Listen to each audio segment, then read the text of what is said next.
Fala galera, a gente está indo aqui para a nossa última figura geométrica. A gente vai se tratar aqui da esfera. Para começar, essa coisa que a gente tem aqui é a representação da esfera. Cuidado, sempre é bom lembrar as nomenclaturas, né?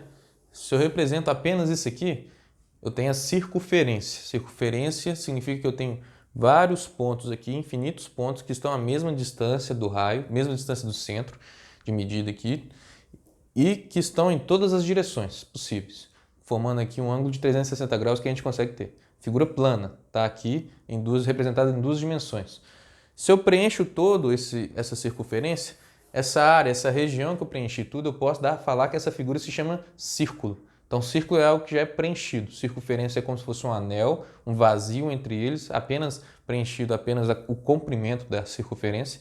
Quando eu pego tudo e preencho toda essa área dessa circunferência, a área dessa circunferência eu posso chamar isso tudo de círculo. Uma panqueca aqui, também em segundo plano, também em duas dimensões. Agora, quando eu pego isso e dou uma profundidade para todo o espaço tridimensional, a gente já tem aí a nossa esfera.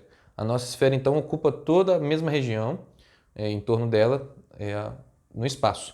Tudo com a mesma ideia da circunferência antiga lá, porque circunferência você tinha a mesma distância do centro até a borda. Aqui na esfera também, uma esfera perfeita, mais essa bolinha aqui, você tem a mesma distância do centro para todos os outros pontos da casca da bolinha. Essa esfera aqui do globo, representa mais ou menos o nosso globo, ela não é uma esfera perfeita, ou matematicamente não é totalmente uma esfera, porque ela é mais abundadinha, ela é mais achaitadinha aqui, e aqui na região do Equador ela é mais larguinha. Porque a ideia daqui de demonstrar o globo, porque o nosso planeta não é totalmente esférico. Ele segue essa linha que no Equador ele tem uma barriguinha maior, ela é mais assim esticada do que nos polos. Isso tudo é por causa da física envolvida ali. Então todos os corpos celestes têm essa tendência, tanto o Sol quanto os outros planetas. Tem a parte do Equador mais rechonchado, mais assim para fora, tem um raio maior do que os polos. Então nessa esfera que a gente tem aqui perfeita aqui, tá falando que para todas as direções, para todos os raios, para todas as formas do espaço, se encontra a mesma distância. Então a nossa esfera é perfeita. E na esfera a gente não consegue deduzir facilmente questão de área, questão de volume, porque é uma coisa mais difícil. Mas a gente usa outros recursos, que aí já são recursos, ferramentas do ensino superior, ferramentas do cálculo de derivada integral, para poder encontrar as fórmulas padrões disso aqui. Mas tudo bem que não precisa também nada de muito complicado, mas essas fórmulas aqui são um pouco mais decorativas, de onde que elas surgiram, por que elas são assim. Então simplesmente a gente vai ter que engolir os valores aqui que a gente achar. As outras ainda dava para deduzir, o princípio de Cavalieri ali ajudava pra caramba a intuição. Aqui já é mais difícil de compreender. Mas obedece as leis e se é lei matemática a gente consegue reproduzir. Assim como a gente tem na circunferência, a esfera também depende aqui das várias características com o raio.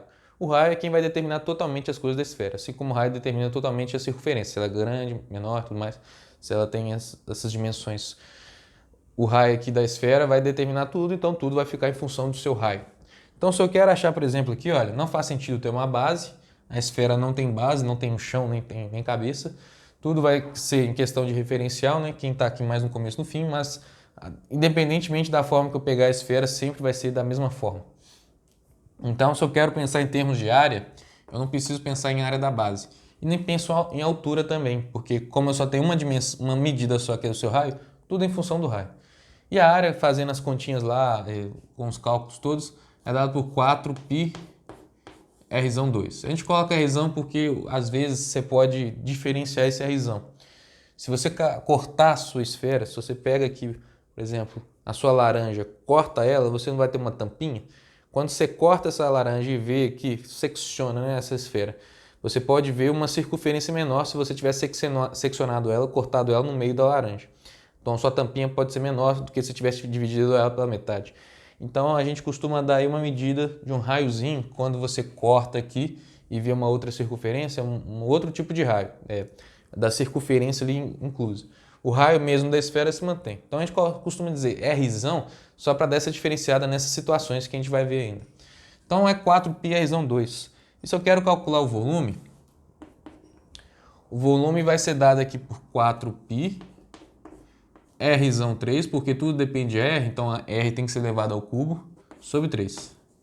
Então essas são as únicas fórmulas que a gente tem a respeito da esfera, que a gente tem que saber. A sua área e o seu volume quando eu tenho uma esfera completa, bonitinha. Se eu tenho metades de esfera, se eu tenho pedaços de esfera, se eu tenho tampas e tudo mais, são situações específicas que a gente vai ver que estão em função dessas relações aqui. Mas se você tem uma esfera bonita aqui, toda completa, a gente tem essas duas relações, que é o que a gente tem de fórmula para cima ali da esfera. Lembrando que o π tem que aparecer porque você está mexendo com coisas que envolvem curvas. Lembrando que toda vez que a gente envolve curva, a gente não tem uma medida totalmente exata. A gente vai ter ali, por conta do π, por conta desses decimais, vai ter ali medidas aproximadas, mas que já servem para a gente já.